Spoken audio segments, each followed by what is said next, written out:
जय माता दी। आज वर्णन करेंगे 7वें रूप का।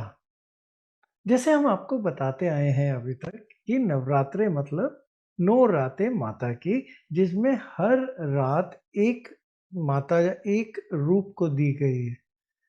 और ये कथा है माता सती की, माता पार्वती तक बनने की। और उस कथा के अंदर अभी तक हमने आपको बताया कैसे सती माता ने अपने पिता दक्ष से लड़ाई करी, फिर वो पार्वती माता बनी, कैसे उन्होंने अपना पूरा प्रण लिया शिव जी से शादी करने का। और उसी विवाह की बात के अंदर जब वो बारात आई तो कैसे आई। फिर उसके बाद हमने आपको वर्णन दिया कार्तिकेय के पैदा होने के बारे में भी, और फिर वो कैसे उनके रूप आगे बढ़ते गए। आज हम 6वें दिन के अंदर जब माता की बात बोलेंगे तो हम कालरात्रि माता की बात करते हैं। अब कालरात्रि माता के बारे में बहुत किस्से बहुत जगह लिखा हुआ मिलता है।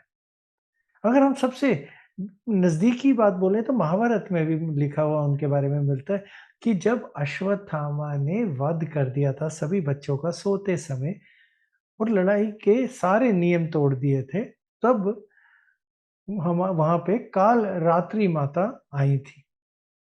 उसके अलावा अगर हम बोलें तो इनके वर्णन कई जगह आते हैं। शुंभ-निशुंभ की लड़ाई के बारे में आते हैं, फिर रक्त बीज की लड़ाई के बारे में भी इनका आता है। फिर चंड-मुंड थे जो शुंभ-निशुंभ के जो सेनापति और उनके लोग थे लड़ने वाले, उनको जब वो भेजते थे तो वो कालरात्रि माता उनसे लड़ती थी। अब इसमें 2 शब्द आते हैं, काल और रात्रि। अगर काल का बात बोले तो ज़्यादातर लोग हमेशा यही समझते हैं, काल का मतलब काला, यानी अंधेरा, अंधेरी रात, अंधेरा समय। ये इसका एक मतलब ज़रूर है, लेकिन एक और जो इसका बड़ा मतलब निकलता है, वो ये निकलता है कि जो शिव थे, वो हैं काल, यानी समय, और जो काली हैं, उनकी वाइफ हो गई, पत्नी। तो जो समय को रोक दे एक ही जगह पे, तो वो काल रात्रि यानी रात के समय, समय को रोकने वाली काली। अब काली की जब माता की जब हम उत्पन्न की बात करते हैं, तो एक जगह आता है कि पार्वती माता ने किया, एक जगह आता है पार्वती माता ने चामुंडा माता को किया और चामुंडा माता ने काली माता को बनाया। लेकिन मकसद काली माता का हमेशा असुरों को रोकने का था। और रोकते-रोकते एक समय तो ऐसा आ गया कि वो अपनी सुध-बुध उन्होंने खो दी और शिव जी को आके उनके सामने लेटना पड़ा, ताकि उनका पैर उनके ऊपर आता तो उनको होश आता, तब जाके काली माता अपने आप को रोक पाई। नहीं तो काली माता की जो असीम शक्तियाँ हैं, उनको तो रोकने वाला कोई बना ही नहीं। तो उनको रोकने के लिए भी शिव को ही आना पड़ा। तो काली माता असीम शक्तियों का रूप माना जाता है, और इसी तरह से उनका 7वां दिन उन्हीं को दिया जाता है। तो ये है, अगर हम बोले तो मकर राशि, कैप्रिकॉर्न। और अगर हम ग्रहों के अंदर जाके बोलें तो ये राहु बनती हैं, और रंग इनका तो काला ही है। और अगर ये बोले तो ये वो शक्ति है जो हमारी, कहते हैं, जो सोच के ऊपर जो भी हमारे बादल आ गए हों उनको हटाने का कार्य करते हैं।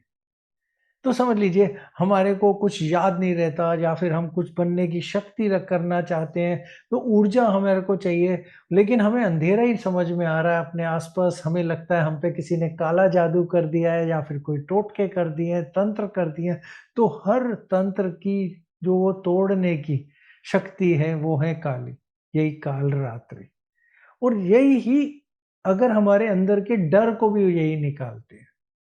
तो जहाँ भूत प्रेत की बात हो, ऊपरी शक्तियों की बात हो, तो कालरात्रि। तो इनकी पूजा 7वें दिन करी जाती है, इन्हीं के ऊपर ध्यान लगा के। मंत्र अभी भी हम वो ही रखेंगे, वैसे तो काली माँ के बहुत सारे मंत्र हैं, अगर आप करना चाहें, बहुत सारे उपाय करे जाते हैं, पितृदोष का खासकर कालरात्रि माता के को साथ में कहते पूजा करके। लेकिन अगर हम सिर्फ नवरात्रों के हिसाब से चलें, तो नवरात्रों के हिसाब से अभी भी हम अपना मंत्र वो ही लेके चलेंगे, ओम ह्रीम दम दुर्गाय नमः। उसी के ऊपर मंत्र के ऊपर हम पूरी शक्ति के ऊपर लगेंगे और जब हम अपने नवग्रहों को ऐसे एक-एक करके शांति करते रहेंगे। तो राहु वो इच्छाएँ हैं, उन इच्छाओं को जीतना या पूर्ण करने की शक्ति कालरात्रि है। तो पूजा करिए, देखिए आपकी कैसे इच्छाओं की पूर्णता होगी और कैसे माँ की शक्ति और कैसे आपको उनकी ताकत का एहसास होगा। जय माता दी।